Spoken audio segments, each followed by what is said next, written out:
West Ham 2, Aston Villa 1, and West Ham move up to 5th in the league. Guys, if you're new around here, make sure you hit the subscribe button. Make sure you hit the like button if you support West Ham. We are into December. A lot of fixtures to be played in December. A lot of content to be made on this West Ham channel in December. So if you're a West Ham fan, watch the videos. If not considered subscribing, hit the subscribe button, hit the like button. That would be greatly appreciated. Now, let's get into West Ham 2, Aston Villa 1. Guys, we are 5th in the Premier League table. If you said that after 10 games, that we would be 5th, I would go to, you're absolutely crazy. I want what you want. Where have you got this from? Have you got this from a dream? We are in 5th place, which is absolutely crazy. And I said in my West Ham Aston Villa match preview that this game would be very close. Two evenly matched teams at the moment. Two teams that were struggling last season have seemed to have changed their fortunes around. However, I was correct. It was close in terms of the scoreline, but in terms of the actual game, it wasn't close. Aston Villa were far the better team, and we have got away with one. But I am going to talk about the game, give everything, about the opposition, about us, where we went wrong, where we went right, and just talk about now. Now, the first major talking point about this game was, in the lead-up, who is going to start for West Ham up front?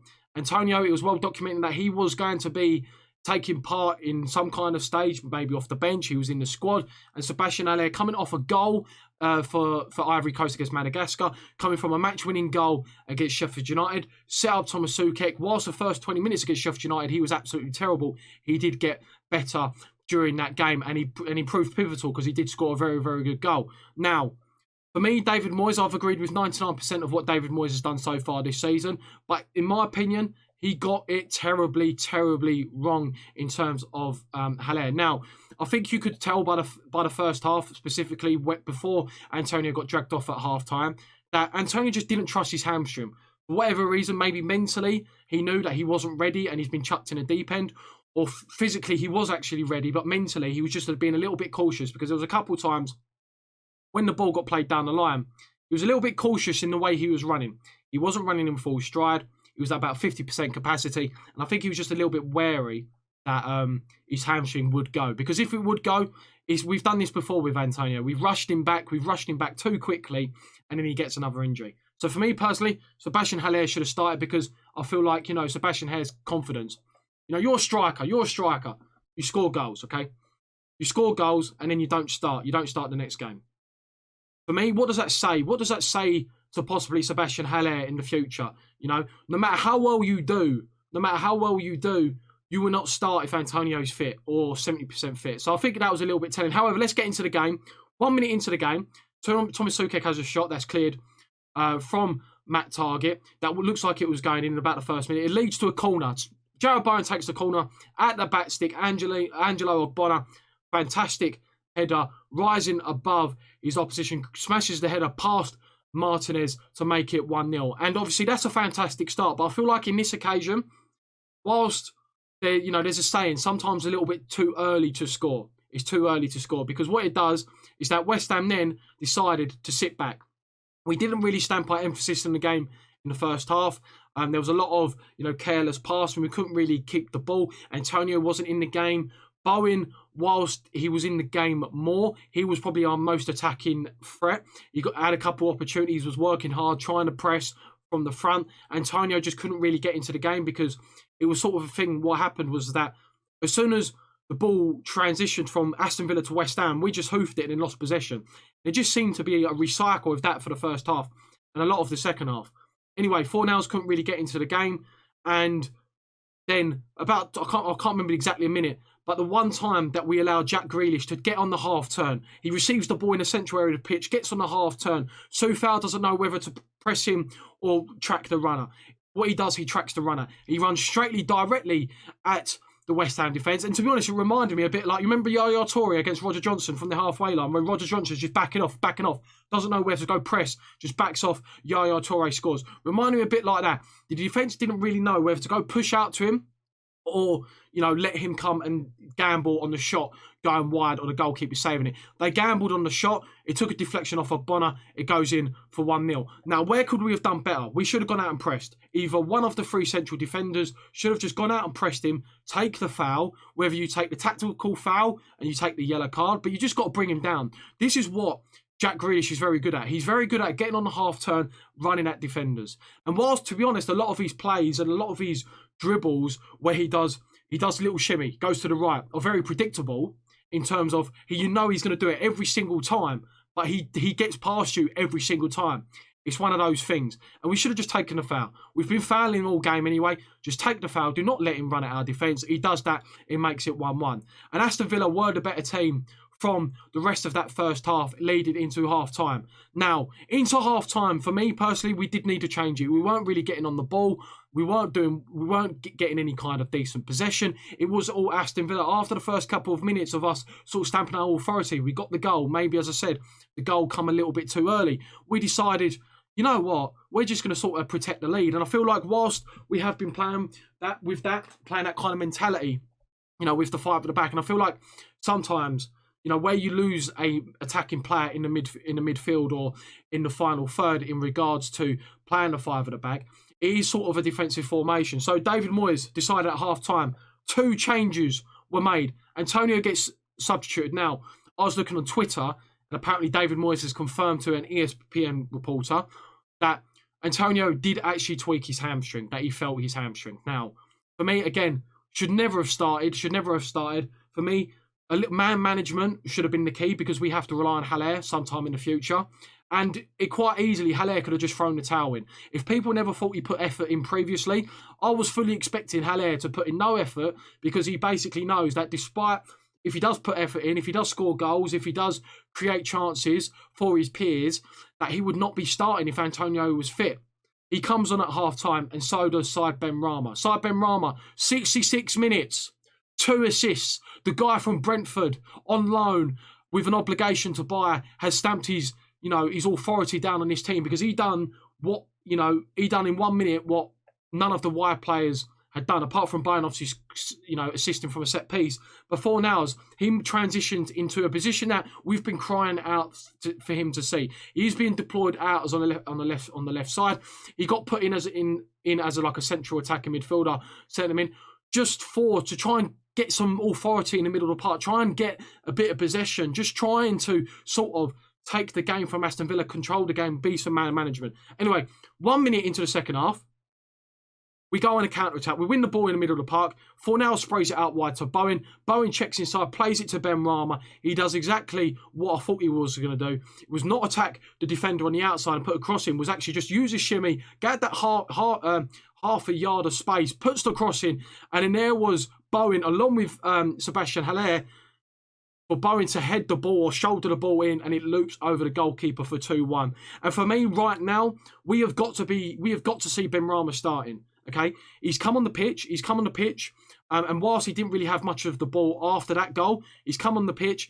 He's made, in 66 minutes of football, he has made 2 goal contributions, and both of those goal contributions have been match winners. One against Fulham, now one against Aston Villa. And now, whilst I do understand that David Moyes is trying to bed him in, for me, he's got to start against Manchester United. I feel like he's got to start against Manchester United. He deserves to start. He deserves a crack at it, especially against Aaron Wan-Bissaka. We know Aaron Wan-Bissaka is very good defensively. And I just believe the Said Benrahma should start. Anyway, into the second half, and the second half had a similar pattern to the first half. It was all Aston Villa. We got the early goal again, and it seemed to be one of those where, despite the formation change, Aston Villa just played very, very well. And I think you've got to give a lot of credit to Aston Villa. They're a very good team. They signed the right players in the right areas. Ollie Watkins, despite his off game last night, a very good signing. Jack Grealish, we know what he brings to the table. Matty Cash, a fantastic signing.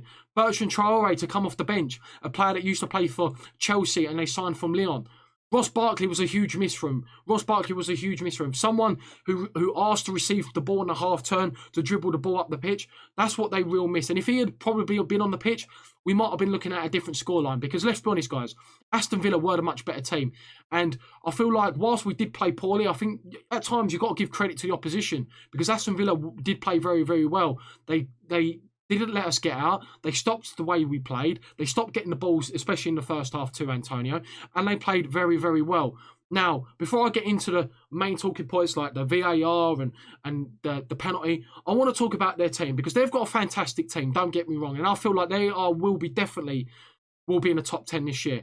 But Grealish, I'm someone who's a huge fan of Jack Grealish as a, Obviously, I don't support Aston Villa, but from the outside looking in, I'm a huge fan of Jack Grealish. He's England's most creative player. 5 goals, 5 assists.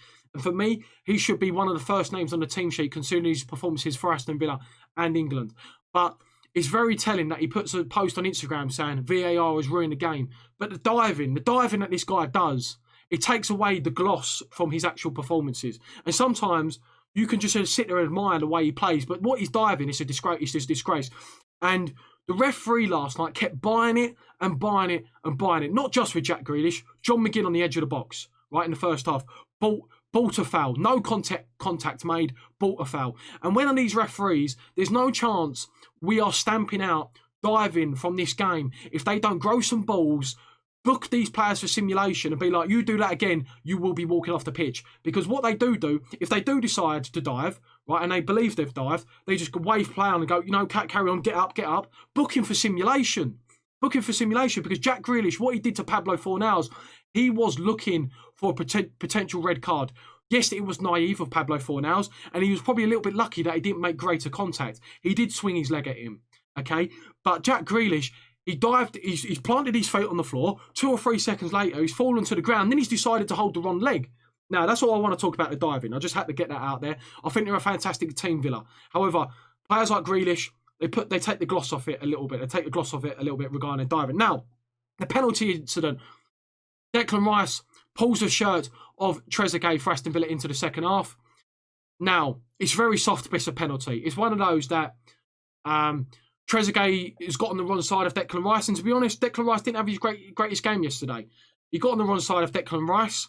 And if the ball was coming to him, he's probably taking a shot. He's taking a shot. Now, the question is the pull, hard enough to bring down a human man, a big person, an adult to the floor? No, it's not.